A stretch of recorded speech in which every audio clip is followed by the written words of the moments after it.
زیادہ سخت، اور پتھر تو بعضے ایسے ہوتے ہیں کہ ان میں سے چشمے پھوٹ نکلتے ہیں، اور بعضے ایسے ہوتے ہیں کہ پھٹ جاتے ہیں اور ان میں سے پانی نکلنے لگتا ہے، اور بعضے ایسے ہوتے ہیں کہ اللہ کے خوف سے گر پڑتے ہیں، اور اللہ تمہارے کرتوتوں سے بے خبر نہیں۔ مومنو، کیا تم امید رکھتے ہو کہ یہ لوگ تمہارے دین کے قائل ہو جائیں گے؟ حالانکہ ان میں سے کچھ لوگ کلام اللہ یعنی تورات کو سنتے،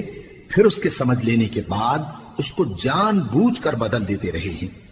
اور یہ لوگ جب مومنوں سے ملتے ہیں تو کہتے ہیں ہم ایمان لے آئے ہیں،